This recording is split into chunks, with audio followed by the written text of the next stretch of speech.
সুপ্রভাত বন্ধুরা। কারণে অকারণে ব্লগের আমি শিবটা বলছি। ওপরে তিনতলার ঘরে চলে এসেছি। গাছে সোম শুক্র করে জল দিই তিনতলার এরিকাটায়। এই আজকে দিতে এসেছি কলার খোসা ভেজানো জল। যেদিনই জল দিই হেলথ ড্রিঙ্কসই দিই, আর না হলে তো দিই না। একদম ওপর থেকে নিচ পর্যন্ত পুরো স্নান করিয়ে দিই, মানে কি পাতাগুলোও পরিষ্কার হয় আর জলও দেওয়া হলো। বাইরে বৃষ্টি হচ্ছে দেখো। মর্নিং ওয়াকে বেরিয়েছি তখন ঝিরঝির বৃষ্টি ছিল, ছাতা নিয়েই বেরিয়েছি। মর্নিং ওয়াক না করলে ভালো লাগে না। যদিও আজকে বাবানের স্কুল নেই, আজকে ওদের প্যারেন্টস টিচার মিটিং 10টা থেকে। মেয়েরা 9:30 নাগাদই বাবানকে এখানে রেখে যাবে। প্যারেন্টস টিচার মিটিং অ্যাটেন্ড করে ওরা অফিস চলে যাবে। যার জন্য আমাদের ব্যস্ততাও ছিল না, কিন্তু ওই একটু বেরোলাম, বেরিয়ে দুধ নিয়ে বাড়ি আসলাম। বাড়ি আসার পথে দুধ নেওয়ার পরেই মুষলধারে নেমে গেল। মোটামুটি আধা ভেজা হয়ে বাড়িতে ঢুকেছি। ঢুকে এবার গাছে একটু জল দিয়ে নিলাম। কারণ গাছে জল দেওয়ার তারা কেন বলো তো, ওই বাসি কাপড়টা ছাড়বো, বাসি কাপড়টা ছেড়ে তারপরে অন্য কাজে হাত দেব। দেখো জল না দিয়ে সে ঠিকই আছে। তোমরা সবাই কেমন আছো গো? এই বৃষ্টির দিনে শ্রাবণের ধারা চলছে, কিন্তু শ্রাবণ মাস হলে কি হবে গো, পুরো ভাদ্র মাসের ওয়েদার এসে গেছে পুরো। আবার তিনতলার এই ফ্যানটা আবার ডিস্টার্ব করছে, খুলে দিয়ে গেছে দেখো না, সব খাটের তোষক গোটানো। মানে এই জিনিসগুলোও বুঝিয়ে দিচ্ছে যে আমাদেরও বয়স হচ্ছে, আমাদের সঙ্গে সঙ্গে তাদেরও বয়স হচ্ছে। আবার এই ফ্যানটা চলতে চলতে হঠাৎ অফ হয়ে গেল, কী হলো কে জানে, খুলে দিয়ে গেছে কালকে এসে মেকানিক্স। কিন্তু আমার কর্তার একদিনও পড়ে থাকলে হবে না, একদম যা যা ঘরে থাকবে সব পারফেক্ট থাকতে হবে। জোরে বৃষ্টি নেমেছে গো।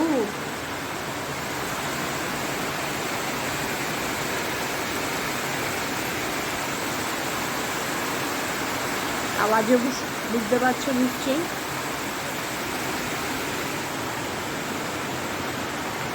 ছাদের এই দরজাটা আর খুলবো না, কোলাপসেলটা লক খুলবো না, ছাদে আর যাবো না। দেখতে থাকো, সকালটা শুরু করলাম তোমাদের সঙ্গে গাছে জল দিয়ে।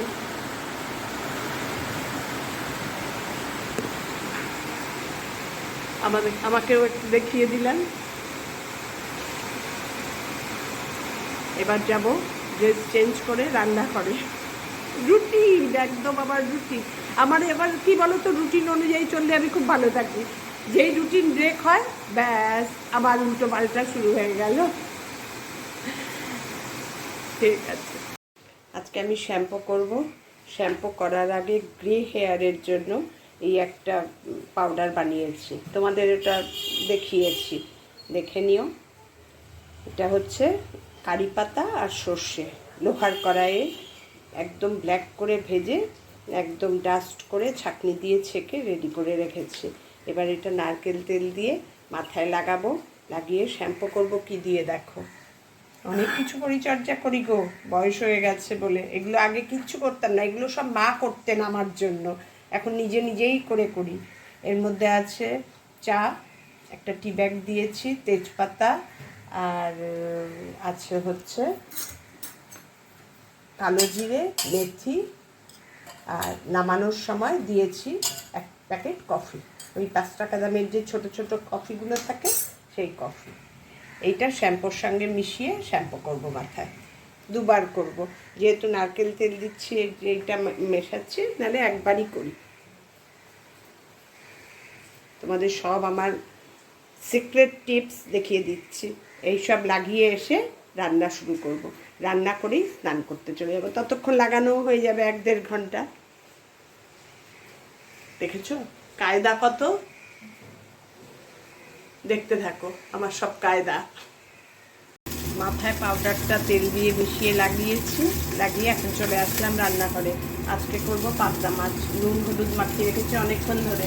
এবার পাতলা মাছটা একদম পাতলাভাবে করব, বেগুন দিয়ে বড়ি দিয়ে পাতলা ঝোল। আলু যেহেতু খাই না তাই জন্য, নাহলে আলু দিয়ে বড়ি দিয়ে পাতলা ঝোল করতাম, যেহেতু আলু খাবো না সেজন্য বেগুন দিয়ে বড়ি দিয়ে পাতলা ঝোল। এই এখন পাবদা মাছ শুরু হলো তো, চলবে এবার পাবদা। সঙ্গে আমার আছে হেলথ ড্রিঙ্কস, রান্না হেলথ ড্রিঙ্কস। আমি না ভীষণ অর্গানিকে মানে বিশ্বাসী, পছন্দও করি। মানে দোকানের কিনা কিছু লাগানোর থেকে, কিছু ইউজ করার থেকে আমি বাড়িতে বানিয়ে, আমি সব কিছুই তাই। শ্যাম্পু করি, মানে শ্যাম্পুটাই জাস্ট কিনতে হয়, বানানোর মানে শ্যাম্পুর সঙ্গে মিক্সিং করে কিছু লাগানোর যদি ভালো হয় সেটা, খাওয়ার জন্য, চুলে লাগানো, সবই অর্গানিক। জানি এর কোনো সাইড এফেক্ট নেই, কোনো ভয় নেই। তো যাই হোক, এবার রান্নায় ফিরে আসি। অনেক গান দিয়ে দিয়েছি, এবার মাছগুলো ভেজে নেবো। পাবদা মাছগুলো না এমন বড় বড় হয় না, বড্ড ভয় লাগে ভাজতে। তেল একটু ভালো গরম না হলে আর বেশি একবারে দেওয়া যায় না, একটা বড় জোর দুটো করে করে দিয়ে এবার ভেজে নিই। পাবদা মাছটা বাড়ির সবাই খুব ভালোবাসে, বাবান খুব ভালোবাসে, আমার জামাই খুব ভালোবাসে, আমার ছোট মেয়ে ভালোবাসে, যার জন্য পাবদা মাছ করতে আমার কোনো ভয় নেই যে কে খাবে কে খাবে না, কোনো চিন্তা নেই। এবার মাছগুলো এক এক করে সব ভেজে নিই, তারপরে তোমাদের সঙ্গে আবার আসছি রান্নাটায়।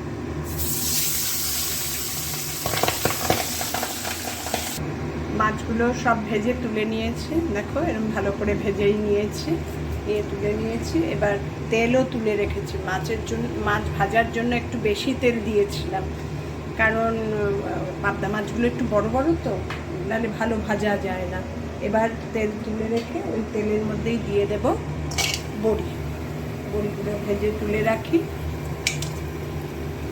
বড়ি দিয়ে করবো তো, তাই বড়িগুলো একটু ভালো করে ভেজে না নিতে ভালো লাগবে না, কারণ মাছের মধ্যেই প্রচুর তেল আছে, এর জন্য তেল অনেক তুলে রেখেছি, একদম অল্প তেলে রান্না করব।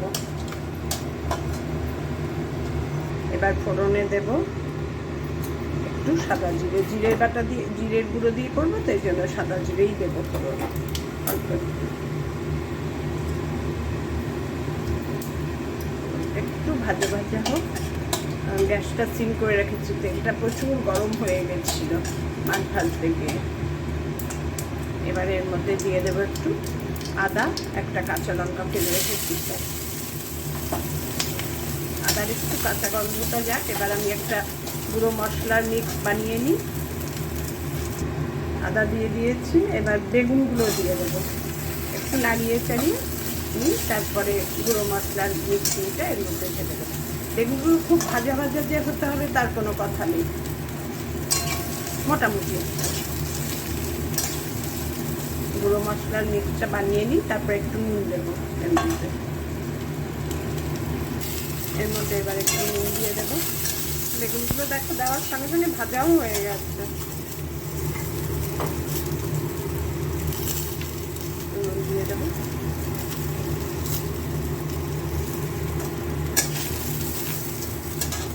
এবার এই গুঁড়ো মশলার মিক্সিংটা বানিয়ে নিই জল দিয়ে।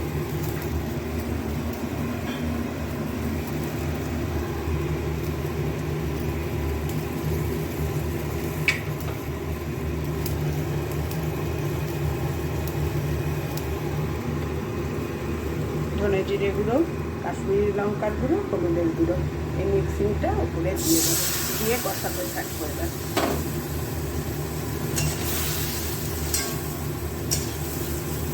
আদা আর কাঁচা লঙ্কা আর বেগুন মোটামুটি ভাজা হয়ে গেছে, এবার একটু এটা ঢেকে দেবো, ঢেকে একটুক্ষণ হতে দেবো। ঢেকে দিয়ে গেছিলাম, বেগুনগুলো দিয়ে সমস্ত মশলা দিয়ে একটু জল দিয়ে এবার কষে গেছে নিশ্চয়ই। হ্যাঁ, গ্যাস সিম করেও গেছি, তারপরেই দেখো কষে গেছে। এবার ঝোল দিয়ে দেবো, ব্যাস আমার রান্না কমপ্লিট।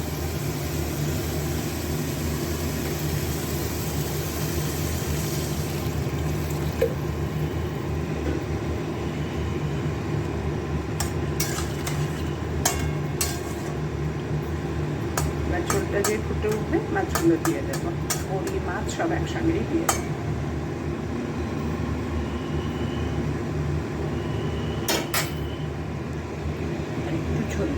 মনে হচ্ছে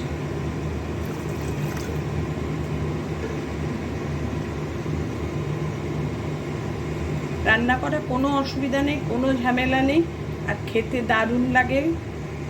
আর পাবদা মাছ তো যারা খাও তারা ভালো জানোই কেমন লাগে। আর যারা খাওনি তারা একবার এইভাবে করে খেও। তোমরা খেলে আলু দিয়ে খেও, আলু বেগুন দুটো দিয়ে, কিংবা শুধু আলু দিয়েও হতে পারে। আমি যেহেতু আলু খাবো না সেই জন্য শুধু বেগুন দিয়েই করলাম, তোমাদের তাই দেখালাম। আমি যেভাবে যে রান্না করি তোমাদের দেখাই।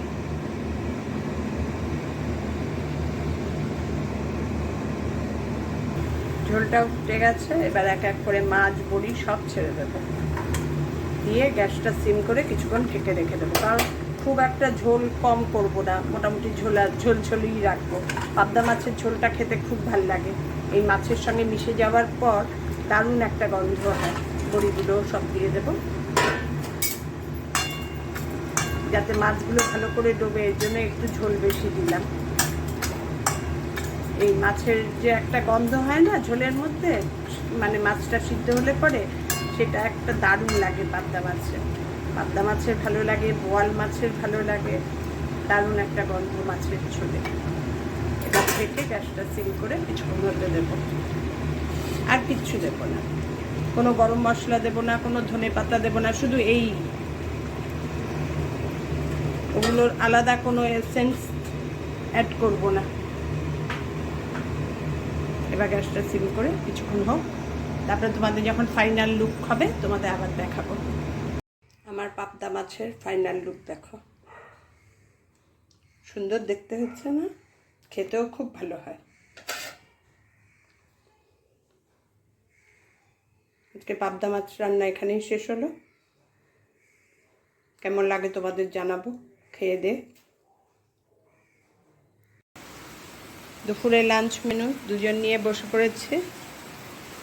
কাঁচকলার খোসা বাটা, ভেন্ডি সেদ্ধ, পাবদা মাছ সকালে যে রান্না করেছি, আর এই চাটনিটা করেছি টমেটো বাদাম বেটে, সেটার রেসিপিও আমি দিয়ে দিয়েছি। মাছটা দারুণ হয়েছিল। বাবান এসেছিল, বাবানের আজকে পেরেন্টস টিচার মিটিং ছিল, ওকে রেখেই ওরা স্কুলে গেছিল, তা বাবানকে একটু খাইয়েছি মাছটা, বলছে দারুণ হয়েছে মা। বেগুন দিয়ে, এটা আলু বেগুন দিয়েও করা যায়, শুধু আলু দিয়েও করা যায়, আমি শুধু বেগুন দিয়ে করেছি যেহেতু আমরা আলু খাই না। দারুণ হয়েছে, দারুণ হয়েছে। তাহলে এবার আমরা খাওয়া শুরু করি। তোমাদের দেখিয়ে দিলাম আমাদের লাঞ্চ মেনু। টাটা।